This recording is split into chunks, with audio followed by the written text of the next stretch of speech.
मैं रीत पालमपुर की एक पुरानी हवेली में मुझे देव नाम के बच्चे की देखभाल करने का काम मिला था। कार में बैठे हुए मैं हवेली को देख ही रही थी कि मुझे एक कॉल आया। हेलो मिस रीत, आई होप ड्राइवर ने आपको टाइमली पिकअप कर लिया होगा। जी हाँ, मैं बस अभी पहुंची ही हूँ। मिस री, इस जॉब को लेकर कुछ बातें मैं आपको शुरुआत में ही क्लियर कर देना चाहता हूँ। जी, आप घर के अंदर जाएंगे तो आपको देव और उसकी केयर टेकर मिसेस भला मिलेंगे। ओके, जैसा कि मैंने आपको बताया था, देव के पेरेंट्स की 6 महीने पहले एक एक्सीडेंट में मौत हो गई थी। जी, और आपके पहले जो नानी थी उसने देव को बहुत प्यार से रखा था। होप आप इन एक्सपेक्टेशंस को मैच कर पाएंगी। मिस रीत, I will try my best. Don't try रीत, बीट बेस्ट। एनीवे, मैंने आपको देव के स्कूल से आया एक ईमेल फॉरवर्ड किया है, प्लीज उसे देख लीजिएगा। और हाँ, एक आखिरी बात, आज के बाद आप कभी भी किसी भी चीज के लिए मुझे कांटेक्ट नहीं करेंगे। न phone call, no email, no message, nothing. मैं समझी नहीं Mr Bedi, but I mean ई देव को लेकर अगर आपको कोई भी कंसर्न्स हो तो वो आप खुद ही एड्रेस करें। आपकी सैलरी आपके अकाउंट में हर महीने पहुंचती रहेगी। Good luck, thanks. टस रूड, बीच में ही कॉल कट कर दिया। लेट्स सी मेल में क्या है। 10 दिन पुराना email. I am sure Mr Bedi ने तो इसे खोलकर भी नहीं देखा होगा। SS to inform you Dev's been expelled from the school. Dev का यह दिन बदन अजीब होता जा रहा है, मानो उसे बाकी बच्चों को नुकसान पहुंचाना अच्छा लगता हो, इसलिए बाकी बच्चों की सेफ्टी के लिए हमें उसे स्कूल से एक्सपेल करना पड़ रहा है। टेड हेल, इस बच्चे के साथ तो थोड़ा केयरफुली डील करना पड़ेगा। तो उसके बाद मैं घर के अंदर चली गई। घर के ड्राइंग रूम में ही देव और उसकी केयर टेकर मिसेस भल्ला खड़ी थी। हेलो दीदी। हेलो देव, आई एम रीत। रीत दीदी, मैं आपका कब से वेट कर रहा था। मैं अब आपको यहाँ से जाने नहीं दूंगा। हाँ चलिए, मैं आपको आपका रूम दिखाता हूँ। उसके बाद मैं देव के साथ अपना कमरा देखने चली गई। कमरा काफी बड़ा और खूबसूरत था। वाह देव, ये रूम तो बड़ा सुंदर है। इसे तुमने सजाया? हाँ बिल्कुल, वैसे ही जैसे अनु दीदी सजाया करती थी। अनु दीदी? हाँ, आपसे पहले जो मेरी नैनी थी वो। ओह, तो वो, मैं आपका नीचे वेट करता हूँ। बाय। डिनर के बाद मिसेस भल्ला मुझे पूरा घर दिखाने लगी। तभी उन्होंने कहा, पुत्र, इस घर में तू कभी भी घूम सकती है, बस घर के बाईं ओर मत जाना। मैंने पूछा, हाँ पर क्यों वो? मिसेस भल्ला बोली, ये ऊपर जानदा रास्ता है ना पुत्र, छत पर जाना सेफ नहीं। मैंने कहा, ओके जी, मैं ध्यान रखूंगी। फिर मिसेस भल्ला ने कहा, पुत्र, मुझे आपसे एक बात कहनी थी। मिस्टर बेदी ने मुझे देव के स्कूल से आया हुआ एक ईमेल भेजा है। हाँ, एक्चुअली देव को स्कूल से निकाल दिया है। मैंने हैरानी से पूछा, क्या निकाल दीता जी? इस बात को 10 दिन हो चुके हैं, पर ऐसे कैसे निकाल दिया देव को स्कूल से? कोई वजह तो होगी ना? मिसेस भल्ला बोली, दरअसल कुछ साफ साफ तो नहीं लिखा है, पर स्कूल का कहना है कि देव से बाकी बच्चों को खतरा है।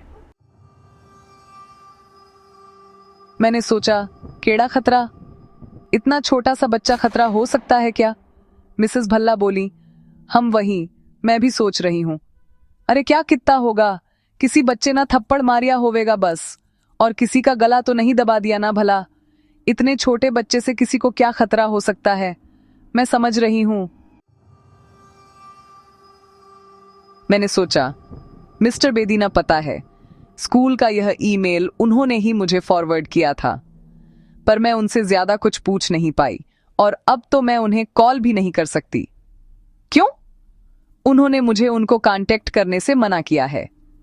मिसेस भल्ला बोली, जब से उसने बिजनेस संभाला है तब से देव को एक बार देखने तक नहीं आया है वो। खैर, तू मेनू द सब की करना है। मैंने कहा, आप चिंता मत कीजिए, देव का ख्याल रखने के साथ साथ मेरा काम उसे पढ़ाना भी है। मैं पूरी कोशिश करूंगी कि देव पढ़ाई में पीछे ना रहे। धीरे धीरे वक्त बीतता गया और मैं देव के साथ घुलने मिलने लगी। एक रोज मैं देव के साथ लुक्का छुपी खेल रही थी। देव छुप गए। ना, मैं आ रही हूं। तभी बगल वाले स्टोर रूम से मुझे एक आवाज आई। हाँ, ये आवाज, यह तो इस कमरे के अंदर से आ रही है। तो मैं देव को ढूंढते हुए उस कमरे के अंदर चली गई। अंदर मुझे देव तो नहीं मिला, पर कमरे में बहुत से पुराने बॉक्सेस और खिलौने पड़े हुए थे, मानो वो कोई स्टोर रूम हो। मैं उस कमरे को देख ही रही थी कि मेरे पैर से एक बॉक्स टकराया और उसका सारा सामान बाहर निकल गया।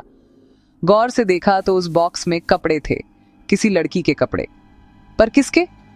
क्योंकि वह कपड़े मिसेस भला के तो नहीं हो सकते थे। मैं उन कपड़ों को देख ही रही थी कि तभी मुझे एक म्यूजिक बॉक्स दिखा, तो मैंने उसे उठाया और खोल दिया। बॉक्स के खुलते ही उसमें से एक ट्यून बजने लगी। मैं उसे ध्यान से सुन ही रही थी कि तभी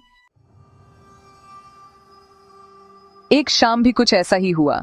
मैं किचन में देव के लिए केक बना रही थी। तभी मुझे खिड़की से देव सामने की झील के पास खेलता हुआ दिखा और साथ ही वह कोई धुन भी गुनगुना रहा था।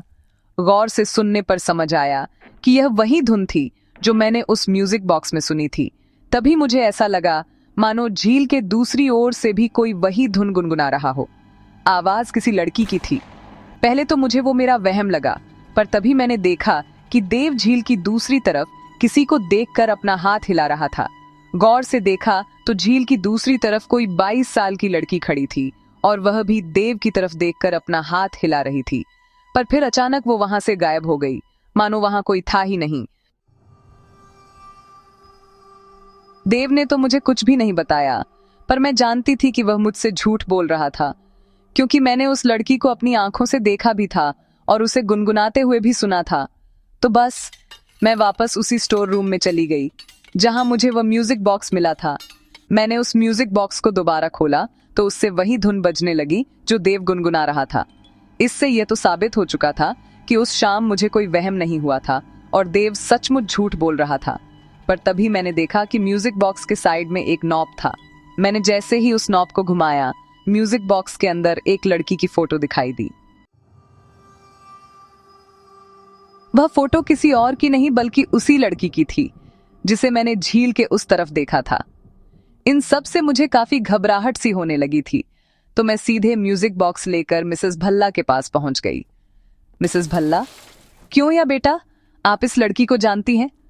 हाँ, ये तुझे कहां से मिला? स्टोर रूम से। पर मना किया था ना बाई तरफ वाले हिस्से में जाने से, फिर क्यों गई तुम? मैं कोई जान के नहीं गई थी, बट वह जरूरी नहीं है। आप बस मुझे ये बताइए कि क्या आप इसे जानती हैं? हाँ, जानती हूँ। कौन है यह अन्नू, देव की पिछली केयर टेकर?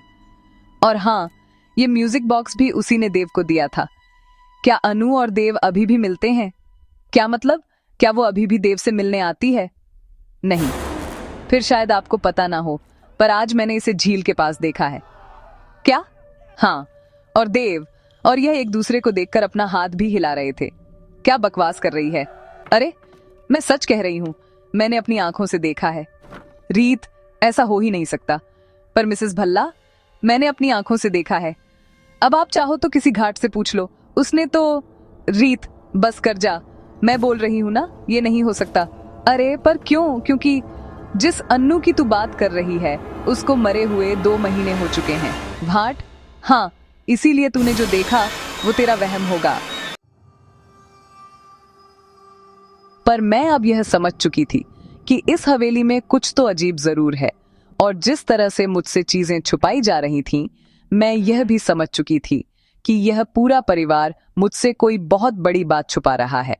इसलिए मैंने उसी रात उस हवेली को छोड़ने का फैसला कर लिया।